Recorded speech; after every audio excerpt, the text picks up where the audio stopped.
दोस्तों, अगर आप और अच्छी नींद चाहते हैं तो हमारी प्यारी सी ऐप नींद को इंस्टॉल करें। इस ऐप पर आपको एक्सक्लूसिव स्लीप स्टोरीज़ मिलेंगी और आप बिना यूट्यूब प्रीमियम के भी इन स्टोरीज़ को बैकग्राउंड में सुन सकेंगे।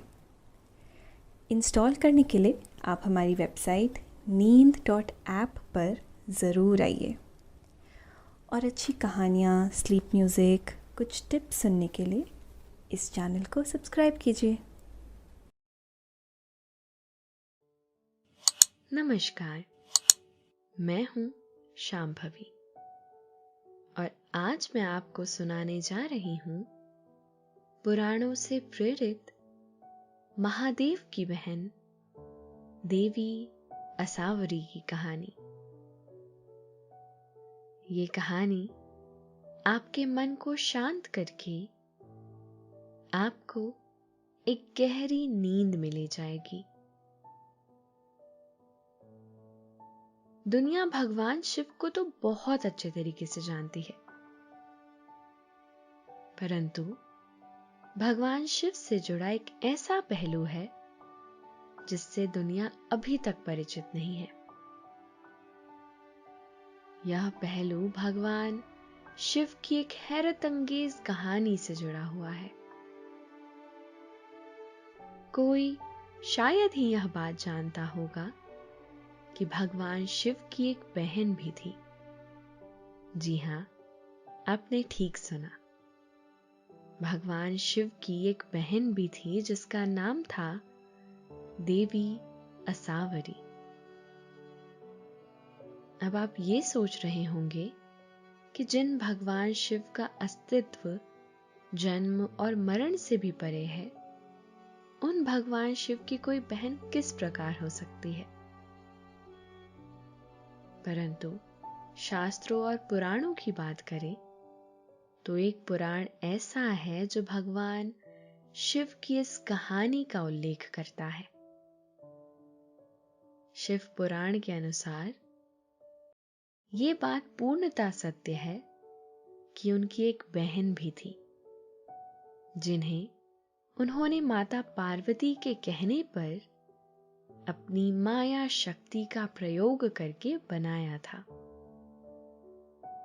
तो चलिए जानते हैं आज की हैरान कर देने वाली कहानी में कि किस प्रकार भगवान शिव ने अनोखे तरीके से अपनी कुछ शक्तियों का इस्तेमाल करके अपनी बहन को जीवन दिया। लेकिन पहले आप अपने आसपास की सारी लाइट्स ऑफ करके आराम से लेट जाएं। अपनी आंखें धीरे से बंद कर लीजिए। अब थोड़ा सा अपने शरीर को आराम दीजिए। थोड़ा और आराम। अपने शरीर को बिल्कुल ढीला छोड़ दीजिए। कोई टेंशन नहीं,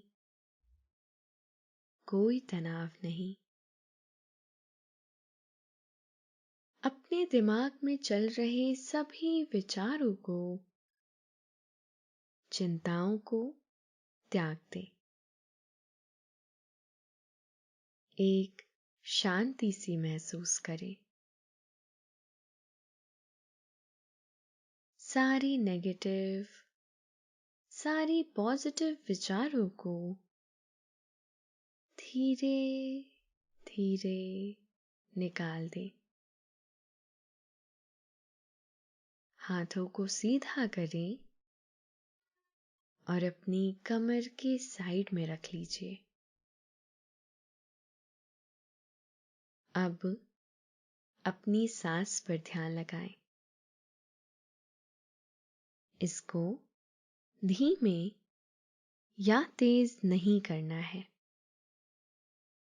बस ध्यान देना है कि कैसे वो आपके अंदर प्रवेश कर रही है और कैसे वो वापस आपके गले और नाक के माध्यम से वापस निकल रही है। आपका मन शांत, एकदम शांत होता जा रहा है। आप अच्छा महसूस कर रहे हैं, खुद को काफी हल्का फील कर रहे हैं। हर तरफ शांति है, सुकून है, खामोशी है। जब भी पुराने वेदों, पुराणों और उपनिषदों की बात की जाती है तो हम उनकी सभी बातों पर यकीन नहीं कर पाते, केवल उन्हीं बातों पर यकीन कर पाते हैं जो हमने पहले से सुन रखी हों और जिन्हें हम देखते रहते हैं। परंतु प्राचीन ग्रंथों में बहुत सी ऐसी कहानियां छुपी हुई हैं जो ना तो किसी धारावाहिक ने अपने स्तर पर दिखाने की कोशिश की है और ना ही कभी हमने उसे पढ़ने की कोशिश की है। इसीलिए बहुत से रहस्य आज भी छुपे रह गए हैं। भारतीय माइथोलॉजी के अनुसार बहुत सी ऐसी कहानियां हैं जो आज भी छुपी हुई हैं। ना तो कोई उन्हें पढ़ने में रुचि लेता है और ना ही कोई उन अनछुए पहलुओं को वापस से जागृत करने की कोशिश करता है। भाग दौड़ भरी जिंदगी में सभी लोग इतने व्यस्त हैं कि वह अपनी धरोहर पर ध्यान देने की बिल्कुल ही कोशिश नहीं करते। यह वृतांत भी भगवान शिव की एक हैरान कर देने वाली कहानी से जुड़ा है। भगवान शिव को तो सभी जानते हैं, वे सभी देवों के देव हैं। जब भी देवताओं पर कोई संकट आता है तो वह भगवान शिव के पास ही मदद के लिए जाते हैं।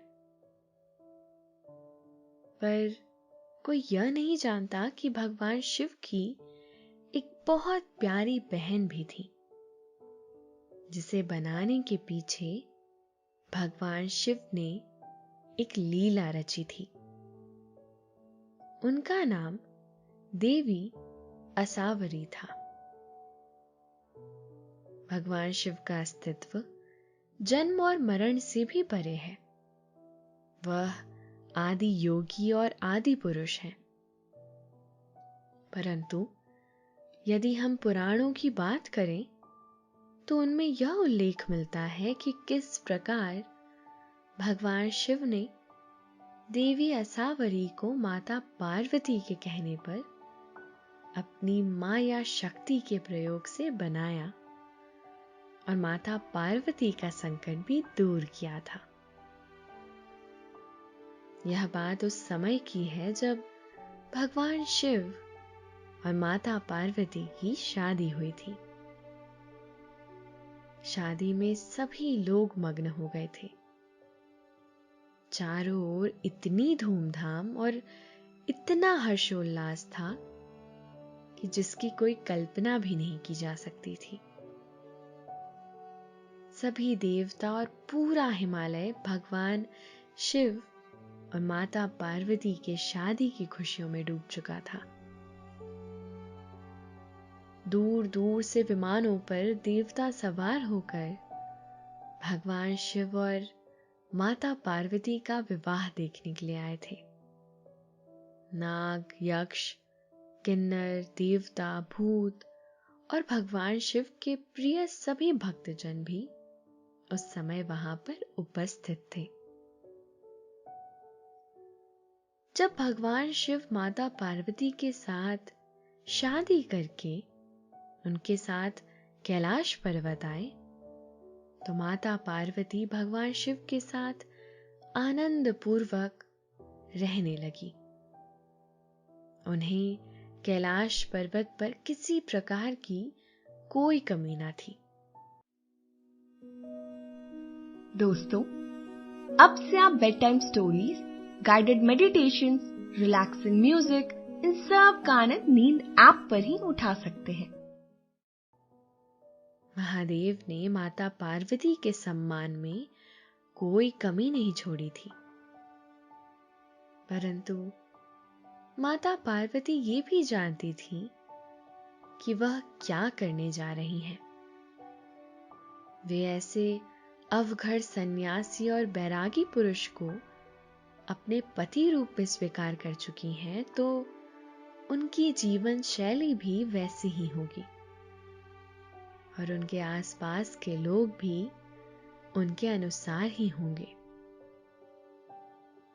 इसीलिए माता पार्वती कैलाश पर रहते हुए जब यह बात सोचने लगी कि यहाँ पर कोई भी स्त्री नहीं है, चारों तरफ केवल आदमी ही मौजूद है, तो उन्हें इस बात की बड़ी चिंता होने लगी कि वह किस प्रकार अपने मन के विचार अपनी किसी सहेली से कह पाएंगी, क्योंकि वहां पर तो कोई भी स्त्री उपस्थित नहीं थी। वह कैलाश पर्वत पर थोड़ा अकेला महसूस करने लगी थी। अकेले में वह अपने परिवार के बाकी परिजनों को याद किया करती थी, लेकिन माता पार्वती सबसे ज्यादा अपनी बहनों को याद किया करती थी, क्योंकि कैलाश पर वह अकेली महिला थी। एक दिन माता पार्वती जी ने मन बनाया कि वह अपने मन की व्यथा को भगवान शिव के सामने प्रस्तुत करेंगी। एक दिन मौका पाकर माता पार्वती ने भगवान शिव के चरणों की सेवा करते समय उनसे अपने मन की बात कही। उन्होंने अपना पक्ष भगवान शिव के सामने कुछ इस प्रकार रखा कि हे महादेव, मैं जानती हूं आप मुझसे बहुत अधिक प्रेम करते हैं, परंतु बहुत दिनों से मैं ऐसा सोच रही हूं कि काश यहां पर कोई स्त्री होती जिससे मैं अपनी मन की बातें कर सकती। मैं यहां कैलाश पर्वत पर अकेली स्त्री हूं और कभी कभी अकेलापन महसूस करती हूं। तब भगवान शिव जी ने माता पार्वती से कहा, हे प्राण प्रिय, तुम ऐसा क्यों सोचती हो? तुम्हें यहाँ कैलाश पर किसी बात की कोई कमी नहीं होगी। जब भी तुम्हारा किसी स्त्री से बात करने का मन करे तो तुम बाकी सभी देवियों के पास जा सकती हो। भगवान शिव की बात सुनकर माता पार्वती ने कहा, आप ठीक कहते हैं प्रभु, परंतु यहाँ कैलाश पर भी कोई होना चाहिए जिससे मैं अपने मन की बात कर सकूं, अपने सुख दुख बांट सकूं। यहाँ पर तो कोई भी नहीं है। वह भगवान शिव से इस प्रकार हट करने लगी कि भगवान उन्हें कई प्रकार से समझाने की कोशिश करते, परंतु वह नहीं समझती। भगवान शिव ने माता पार्वती को समझाते हुए कई बार कहा कि देख लो, तुम्हें ही संभालना है। तुम्हारी यह इच्छा अच्छी है या बुरी, यह तो भविष्य में ही पता चल जाएगा, परंतु कल को अगर कुछ भी हो तो तुम मुझसे मत कहना। 1000 बार सोचकर मुझे जवाब दो, कई बार मनुष्य की इच्छा उसे संकट में भी डाल देती है। सोच समझकर मुझे बताओ कि तुम क्या चाहती हो। भगवान शिव त्रिकालदर्शी थे। वह सभी कालों का ध्यान रखते थे, इसीलिए उन्हें महाकाल भी कहा जाता है। महादेव यह बात जानते थे कि भविष्य में क्या हो सकता है। उन्हें इस बात की भनक थी, परंतु फिर भी वह माता पार्वती की इच्छा के सामने विवश थे। कहते हैं, पत्नी के सामने कोई भी पुरुष बड़ा ही विवश हो जाता है, चाहे वह देवता ही क्यों ना हो। माता पार्वती ने कहा कि आप कुछ भी कीजिए, कोई भी जतन कीजिए, परंतु मुझे एक ननद चाहिए। आप किसी भी प्रकार मेरे लिए कहीं से भी एक ननद लेकर आइए। तब भगवान शिव के पास कोई चारा नहीं बचा। वह माता पार्वती की इच्छा के सामने बेबस हो गए थे। अपने प्राणों से प्यारी पत्नी के लिए वह कुछ भी करने को तैयार थे। उन्होंने माता पार्वती की इच्छा पूरी करने के लिए सब प्रकार से सोचा, परंतु उन्हें समझ में नहीं आ रहा था कि वह किस प्रकार एक स्त्री को लेकर आए। तब उन्होंने अपनी माया से एक ऐसी स्त्री का निर्माण किया जो माता पार्वती के साथ अपना सुख दुख साझा कर सके, और उन्होंने उस स्त्री का नाम असावरी रख दिया। असावरी को बनाते समय भगवान शिव के मन में कई विचार चल रहे थे कि वह किस प्रकार की स्त्री का निर्माण करे, वह स्त्री दिखने में किस प्रकार की हो। जब उन्हें कुछ भी समझ में नहीं आया, तो उन्होंने अपने जैसे स्वरूप की एक स्त्री का निर्माण कर दिया। शिव पुराण में यह उल्लेख मिलता है कि देवी असावरी का रूप बहुत ही अजीबोगरीब था। उनका शरीर बड़ा ही मोटा सा था। उनके बाल बहुत लंबे और खुले हुए रहते थे। पैर की एड़ियां भी फटी हुई रहती थी। शरीर पर उन्होंने कुछ भी धारण नहीं कर रखा था, और उनकी त्वचा लगभग जानवरों के जैसी थी। परंतु फिर भी माता पार्वती अपनी ननद को देखकर बहुत अधिक प्रसन्न हुई। आखिरकार उन्हें बात करने के लिए एक स्त्री मिल ही गई थी। भगवान शिव ये देखकर निश्चिंत हो गए थे कि उनका काम हो गया है, परंतु आगे क्या होने वाला था इस बात से भी अनजान थे। माता पार्वती ने बड़े चाव से अपनी उस ननद को गले लगाया और उसे पहनने के लिए नए नए वस्त्र दिए।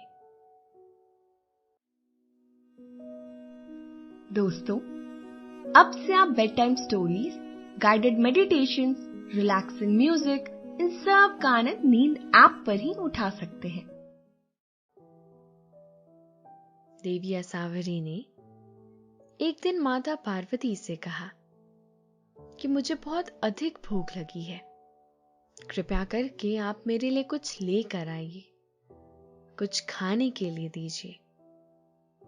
माता पार्वती ने बड़े चाव और प्रसन्न मन से अपनी ननद के लिए बहुत से पकवान तैयार करवाए और देवी असावरी के सामने परोस दिए गए। देवी असावरी उन्हें लगातार खाए जा रही थी,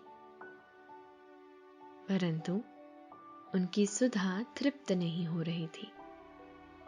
उनकी भूख शांत नहीं हो रही थी। उन्होंने और भी ज्यादा भोजन मांगना शुरू कर दिया। देवी पार्वती की रसोई में जो कुछ भी था, उन्होंने सब कुछ देवी असावरी के सामने परोस दिया, परंतु उनकी भूख अभी भी शांत होने का नाम ही नहीं ले रही थी। देखते ही देखते देवी असावरी कैलाश का सारा भोजन चट कर गई। सभी लोग यह देखकर हैरान थे और हतप्रभ खड़े हुए थे। इसके बाद माता पार्वती के पास कोई चारा नहीं बचा। वह भगवान शिव की शरण में जाने का विचार करने लगी। जब वह भगवान शिव के पास जा रही थी तो चलते चलते मार्ग में उनको ठोकर लगी और वह गिर पड़ी। और देवी असावरी यह देखकर बड़ी खुश हो गई और शरारत करने लगी। उन्हें एक शरारत सूझी और उन्होंने अपना शरीर बड़ा करके देवी पार्वती को अपनी फटी हुई एड़ी की दरारों में छुपा कर रख लिया। भगवान शिव भी माता पार्वती की ओर ही आ रहे थे। जब वह वहां घटना स्थल पर पहुंचे तो उन्होंने देवी असावरी को देखा और उनसे पूछा कि हे बहन, कृपया करके मुझे ये बताओ कि मेरी प्राण प्रिय पार्वती कहाँ है। देवी असावरी ने शिव जी से झूठ बोल दिया कि वो नहीं जानती कि पार्वती जी कहाँ है। जब शिव जी ने सब तरफ ढूंढा परंतु फिर भी उन्हें माता पार्वती कहीं नहीं मिली, तो वह मन ही मन समझ गए कि हो ना हो इसमें देवी असावरी की चंचल स्वभाव का ही कुछ राज छुपा है। वह फिर से देवी असावरी के पास गए और उनसे क्रोध में बोले कि इससे पहले मुझे क्रोध आए तुम बता दो कि पार्वती कहाँ है। तब देवी असावरी गुस्से में नाराज होकर अपनी एड़ी जमीन पर पटकने लगी और उसमें से माता पार्वती बाहर निकल आई। माता पार्वती असावरी की एड़ी में से निकलकर जमीन पर जा पड़ी। यह देखकर शिव जी को बहुत अधिक क्रोध आया। देवी असावरी की ऐसी बच्चों जैसी शरारत देखकर माता पार्वती को भी उन पर बहुत अधिक क्रोध आया और वह मन ही मन अपनी इस इच्छा पर क्रोध करने लगी कि उन्होंने क्यों भगवान शिव से एक ननद वरदान में मांग ली, जिसने उन्हें तंग करके रख दिया। वह मन ही मन अपनी इस इच्छा पर उदास होने लगी।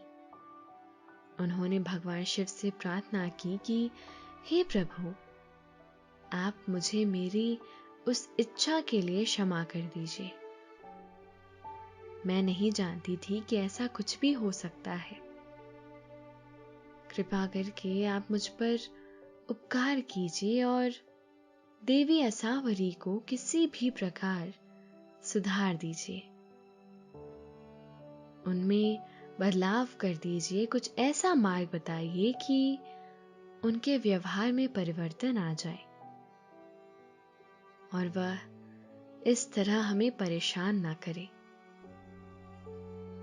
जब भगवान शिव ने उत्तर देते हुए माता पार्वती से कहा कि हे पार्वती, मैंने तुमसे पहले ही कहा था कि कोई भी इच्छा उत्पन्न करने से पहले हमें 1000 बार सोच लेना चाहिए, उस पर विचार करना चाहिए। भविष्य की गोद में क्या रखा है इसको कोई नहीं जानता। इसीलिए हमें अपनी हर इच्छा पर नियंत्रण रखना चाहिए। कोई भी दो अलग अलग महिलाएं और कोई भी दो अलग अलग घरों की महिलाएं एक साथ कभी खुश नहीं रह सकती। यह सृष्टि का नियम है। ऐसा कहते हुए भगवान शिव ने माता पार्वती को सुझाव देते हुए कहा कि अब तुम तभी सुखी रह सकती हो जब देवी असावरी कैलाश से कहीं और चली जाए। तुम्हें उन्हें किसी भी प्रकार कैलाश से विदा करना होगा।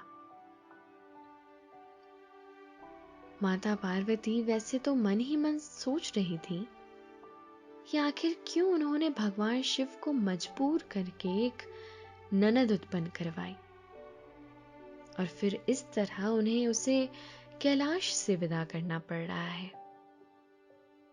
परंतु इसके अलावा उनके पास और कोई चारा नहीं था। भगवान शिव ने माता पार्वती को समझाया कि विधि के विधान में सब कुछ संभव है। हो सकता है कैलाश से जाने के बाद असावरी के जीवन में बहुत कुछ अच्छा लिखा हो, इसीलिए तुम इसे विधि का विधान समझकर और खुशी मन से असावरी को कैलाश से विदा कर दो। माता पार्वती ने भगवान शिव का सुझाव शिरोधार्य करके असावरी के हित की कामना करते हुए उन्हें कैलाश से विदा कर दिया। यह कहानी दर्शाती है कि हमें अपनी इच्छाओं पर नियंत्रण रखना चाहिए। मनुष्य की इच्छा कभी कभी उसे संकट में भी डाल सकती है। तो दोस्तों, ये थी कहानी महादेव की बहन देवी असावरी की। आशा है आपको आज की ये कहानी अच्छी लगी होगी। आपने ये कहानी सुनी, आपको अच्छा लग रहा है और समय हो गया है आपके सोने का। अब आप धीरे धीरे नींद की आगोश में समाते चले जा रहे हैं, समाते चले जा रहे हैं। शुभ रात्रि।